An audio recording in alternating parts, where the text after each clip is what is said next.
Hey, what's up, guys? So today, before I start the video, I just wanted to go over the fact that I got my very first YouTube comment. I'm super excited to see what feedback Kieran McMurdy has for me. So I'm going to go ahead and read that right now. Let's check it out.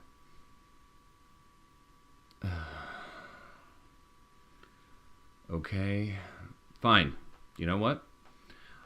I'm okay. I can take this. I'm going to be the better man. I'm not going to mention to the internet that Kieran's parents probably don't love her. Anyway, so there are two things I wanted to go over today. The first one, of course, being the Roger Stone story. So Roger Stone got arrested yesterday as part of Robert Mueller's Russia collusion investigation. Now, Roger Stone, I'm not going to go over everything that he did and who he was and all that. There's plenty of other videos where people can find that. Instead, I want to focus on the media coverage of that and what it all means. So, Roger Stone was arrested on 7 counts among 3 charges. He had 5 counts of lying to Congress, 1 count of obstruction, and the big one, 1 count of witness tampering. I say the big one because this is probably the one that's going to stick and cause the most pain and suffering for him.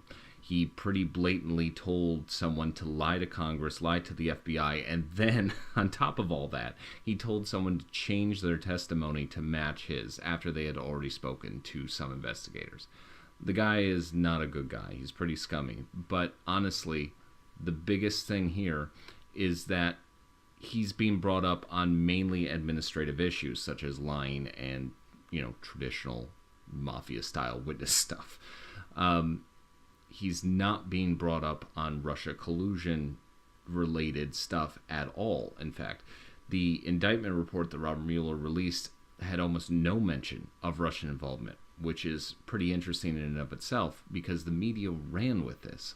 They started blasting from the mountaintops that this was a smoking gun, that we finally got Trump, guys. We did it. This is it. Finally, just like they did with Manafort, just like they did with Papadopoulos. But at the end of the day, it's just another one in a long string of these flash-in-the-pan arrests. Now, Robert Mueller may be holding all of his cards back. I'm fully aware that there still could be some sort of big hammer drop coming soon, but I mean, we're already 2 years into the Trump administration. You would think that they would have pulled the trigger by now if you honestly believe that he's some sort of Russian plant who's going to destroy the U.S. You'd want to move quicker than 50% of the way through his administration. But that's just my assessment of the situation. That is neither here nor there. I'm not someone who has any sort of insight into any of this. No, my main point is the fact that the media is just so breathless. And I'm not entirely sure why. I would presume that if you wanted some sort of political action to take place, such as maybe impeachment or whatever, you'd want to be more realistic about the outcome. But it's almost like they're consumers of the information themselves, like they're drinking their own Kool-Aid. Like, what's wrong with them that they think that this time it's actually going to work when they've been disappointed so many other times? Like, I've heard so many people on the internet and in real life say, oh, this is it. The dominoes are beginning to fall, just like they did, 3 months ago, and just like they did 6 months ago. It doesn't really make a whole lot of sense to me, and honestly, I don't have any answers for it. So what did Roger Stone actually do? Well, he acted as a go-between between Julian Assange and the Trump administration. Basically, at some point during the election, the Democrats got hacked, a bunch of emails were stolen, and a lot of these emails were pretty incriminating with the Clinton Foundation and Hillary Clinton herself. She was involved with a number of dealings with the media, getting questions before interviews and all this other stuff that Trump wasn't afforded. And Julian Assange, for whatever personal reason or professional he had, wanted to get that information to the Trump administration, and he chose to do so through Roger Stone. He ended up getting in trouble because Roger Stone was pulled in front of Congress, and Congress asked him point blank if he had any records about the Democrat hack, and he flat out said no, and that turned out to be not the case. Since the investigation now has the emails, the text message, and all that stuff, it's a pretty open and shut case. But the question is, what does this have to do with the Russia collusion narrative? And to be perfectly honest, there's a limited, tenuous connection, and that's about it. Basically, in order to connect Russia with Roger Stone, you have to make a number of logical leaps that are frankly quite large. So first you have to presuppose that it was the Russians who were the ones that committed the hack. Now, we have a lot of experts saying, oh, this definitely looks like the Russians, but we don't actually have anyone associated with the investigation saying that. We don't have anyone who's looked at the actual data yet to say, oh, well, this is clearly the Russians. I mean, there's really nothing out there at this point. And frankly, I think it's a little bit irresponsible to say definitely that they did it. But honestly, that's not the biggest logical leap. If the Russians did it, that's perfectly fine. No, in order to connect it, really you have to make the second one, which is Roger Stone knew the information came from the Russians and was specifically seeking it out, and then that he was directed by the Trump administration to go do that. And there's none of that in the indictment report. So why are journalists connecting this Roger Stone indictment to the Russians? Well, to be perfectly honest, I'm pretty sure what they're doing is they're looking at what they want to be true and trying to find facts that fit that narrative. And then they're going ahead and reporting it as fact. This is precisely the opposite of what we should expect from our journalists. We should have them be investigating the truth and giving us the facts and letting us decide what we want to do with them. They shouldn't be on their own personal mission to expose their own personal truth and make us believe it. So yeah, that's about it about the Roger Stone thing.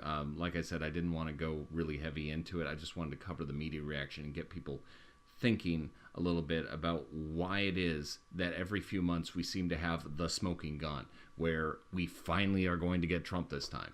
Why is that happening so much? And should we be questioning our journalists who are doing it? Maybe they're not actually interested in objectivity. Maybe instead they're trying to push their own fantasy about what they want to see. If we are cognizant of that, I believe that we can make better decisions about where we get our news and how we consume it. Moving on. So the second thing is actually an update to the previous video about the Covington Catholic kids and their confrontation with Nathan Phillips. So it turns out that on the internet, Nathan Phillips' service record was available. And he wasn't exactly the war hero that we were sold him as. He never left the United States. He spent most of his time in Nebraska as an electrician and actually was discharged after going AWOL a number of times. This doesn't actually change the story fundamentally, really. If the kids had actually ganged up on him, which, by the way, they didn't, it still would have been just as bad regardless of what his service record said. He's still an elder American, and we should still expect a certain level of respect from everyone towards them. No, the biggest issue here is the fact that the media, despite having access to this information, still decided to run with the narrative that he was some war hero.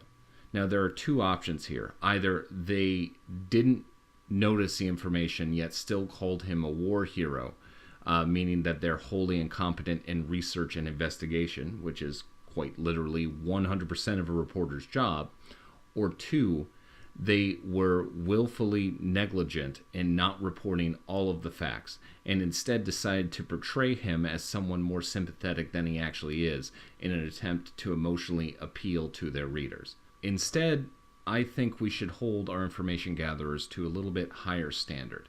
Ideally, everyone would dig through the information themselves to find their own truth, but honestly, that's not going to happen. People are busy, people have jobs, people have lives, and that's perfectly understandable.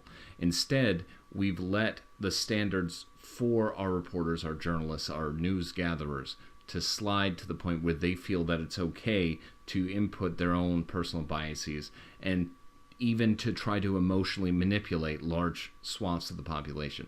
And honestly, that's what we're fighting. That's the main enemy. That's the real issue that NeoZeno was created to try to solve. We want to eliminate that sort of acceptable manipulation in the media. We want to provide a news source that's a little bit better and a little bit more informative, rather than the squishy, I'm going to tell you how to feel and you better like it sort of attitude that journalists have right now. Go ahead, you can attack me all you want. But am I saying that I'm better than you? I guess I'm going a little further than you are. Yeah, I'm fucking better than you, okay? Much better than you. You are garbage. So that's about it. I don't really have very much more to say. I just want to say that right now NeoZeno's in a really tumultuous time. I mean, we're making a lot of changes. We're bringing a lot of new platforms online at the same time. I just want to preface everything by saying that we have no idea what we're doing. Like, we just started this on a whim because we saw a need, and I don't think we're doing a terribly good job of articulating exactly what that need is. Maybe that'll come through another video later. Sam will probably do that one since everyone seems to think I'm creepy. But at the end of the day, we're just trying to provide an alternative news source, an alternative lens through which we can view the media. So thanks again for supporting us with your views and your comments on social media. That's all been super great, and we're really appreciative.